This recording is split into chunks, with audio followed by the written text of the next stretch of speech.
All right.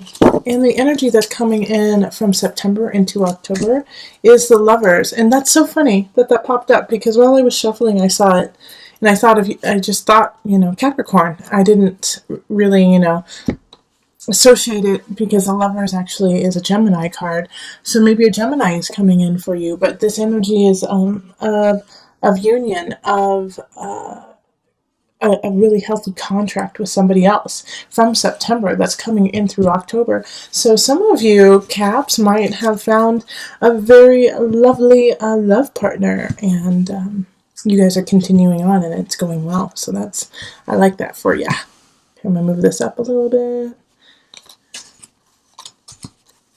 Oh, and we have the Seven of Swords, Eight of Cups, Two of Discs, Queen of Swords, Five of Cups, Three of Wands reversed, Nine of Wands, and the Page of Wands. How about that? Only one reversal. Interesting. Move it up. I'm going to have two more cards for you. Illusion and the Initiate. Yeah, only one card in reverse. So that's an interesting... That doesn't happen very often. All right, so let's just trickle down with the lovers here because you did have a really positive connection happen that will be kind of budding through October. However, there's going to be some, this is very similar in regards. Aquarius had very similar energy of kind of the sneaky Pete and having to walk away from it. And I don't think it's from this union. I actually think it's separate, With this sneaky Pete, I feel like,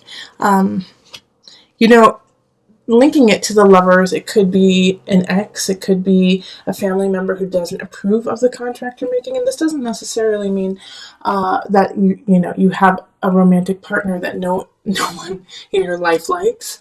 It could be a work situation or a new friend that you've made that you're very connected to. It's a soulmate connection. And no one understands it. And so they, are like, well, I don't understand why you're hanging out with Ricky all the time. He seems like, kind of shady. And you're like, no, I know him. I trust him. Kind of. But the Seven of Swords energy is kind of coming in to kind of undermine this relationship, undermine your positivity that you are bringing into October. And so this is really saying you just need to step away from it because it's just going to continue on. The Seven of Swords is coming for you, not necessarily to take something from you, but to leave you with less, if that makes sense. They don't want what you have, but they don't want you to have it either. Okay?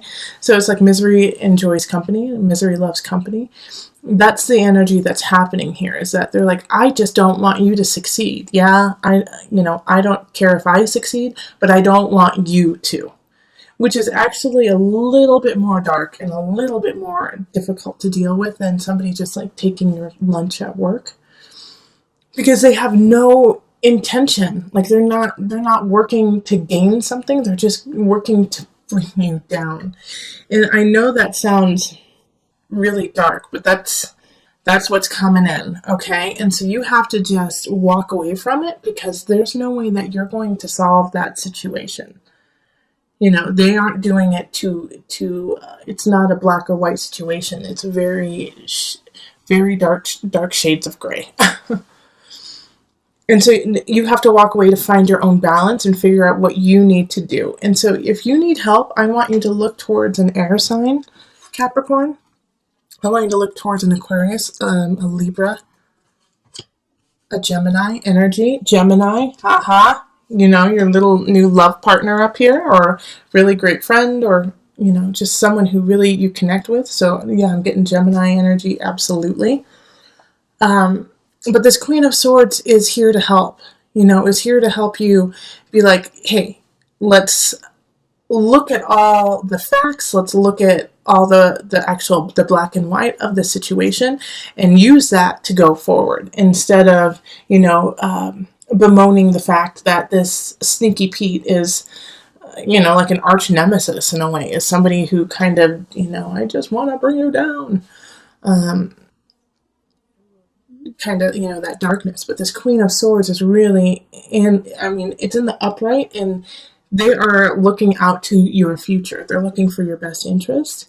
And it's hard for you to see that because you're really like in it. You're in the thick of it, like really sad and upset that somebody would be so awful to you. Why would they do that? Like you're just working, right, Cappy? You're just doing your thing. And why would they want to come and ruin that?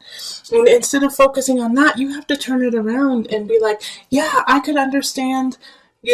I am doing so well. I'm doing so well. And so that sometimes does bring in some shady people because they get jealous. They get upset that you are succeeding and they are not.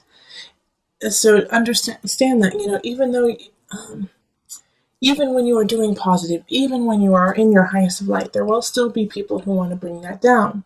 And so it's kind of turning like this weird tailspin energy. The Three of Wands in reverse is like, well, I just don't know where to go from here. I don't know what I'm supposed to do with this, Well, you have to fight for what you love, Cappy. You have to fight for what you believe in. Even if you're tired, even if you're exhausted, you have to stand up for that. The Nine of Wands is showing up, and it's really talking about, the Seven of Swords energy is conniving. But you have to be stronger than that, and you have to stand up for you and stand up for who you love and what you believe in. I just love that the Lovers is trickling down all over this because you do have the support of love and light behind you, and that is supreme.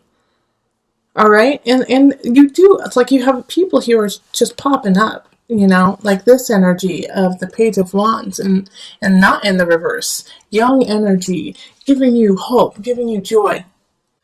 Looking at the bigger picture of everything that's happening. Page of Wands inspires through laughter, humor, creativity. And they're here to give you that message. Capricorn, of your beauty, of how much you are inspiring, what an inspiration you are, right? By being this young, vibrant, this could be like a cousin or a young niece or nephew, or if you have children, a young child, but it's young, it's vivacious. And when you see them, it lights you up and it gives you energy to carry on.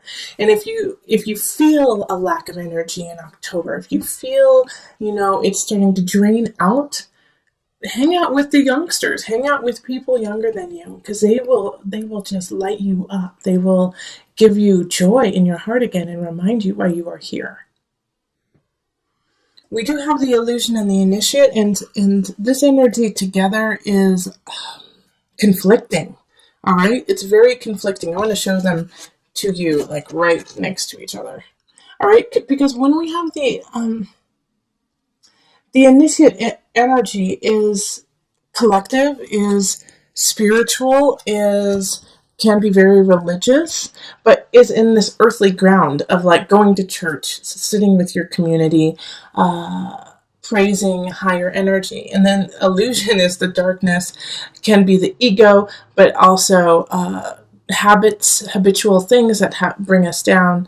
And so it's so conflicting. It's like complete opposites. And so I think that's what you're going through, is this conflict, this inner conflict through October, closer to the end of October. Because the conflict is, do I deal with this, Seven of Swords energy up front very aggressively, or do I, take a calmer route of not yelling and screaming and possible physical force and look to my community and look to the people I love to support me and help me through it. It's so conflicting. And I think what you're going to have to do, Capricorn, is really find a balance within that. We have the Two of Discs up here. All right. And it feels like this is like you're a little helter-skelter because of the situation popping up of having to walk away from, the Seven of Swords. And having to walk away from them leaves you at odds within yourself. Like, well, maybe I should stand up even more so and get in their face and see how they like it. When you know, like in your heart of hearts, what will actually alleviate the situation is not giving them the time of day and not giving them, the attention. Because that's what they kind of want you to do. They want you to give them a ton of attention regarding this and then just slowly suck you dry. Oh, you and Aquarius, and maybe an Aquarius energy might be doing this, or vice versa. You know, that there's always a possibility, Capricorn, that you're the one who's being a sneaky Pete. And somebody's asking you to step away and stop doing that negative energy.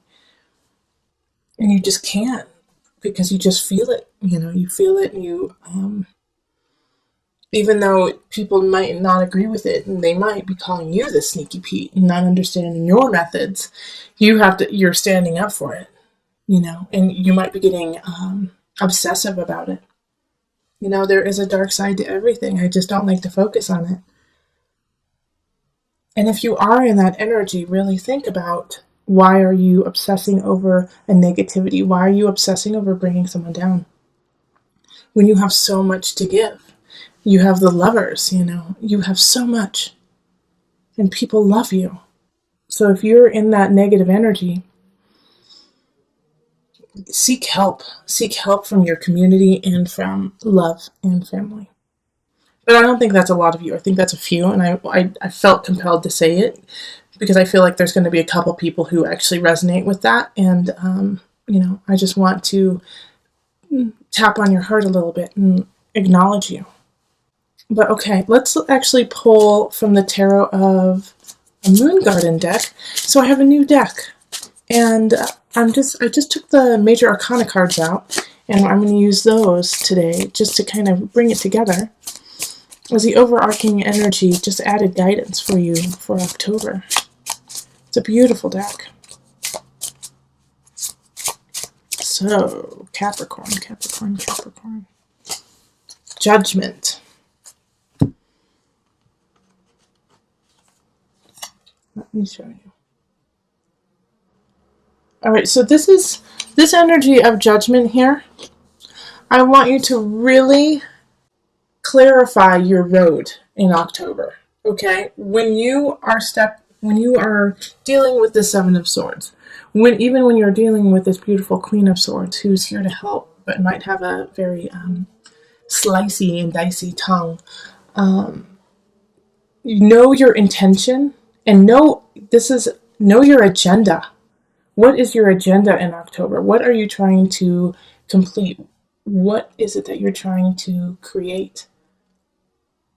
Be very clear about that and stay the course. Make sure that course includes health for you, includes health for those around you, and higher vibration. But know what your agenda is, instead of, because there's going to be times when you're going to lose balance and ego's going to win, and you're going to want to puff up your feathers and say, well, you know what? I'm sick of this, and I'm going to let my ego lead me this time. And ego's not bad. Ego is something we all need. Sometimes you need to puff up your feathers. And I do think in this situation, you are going to have to stand really strong and, put your chest out a little bit. But you have to do it in a way that it can be received instead of deflected. Okay? Because if you puff up your feathers too much, then people are on the defense and can't hear you because they're trying to defend themselves. So there's a level, there's a balance that you're going to have to find. Balance.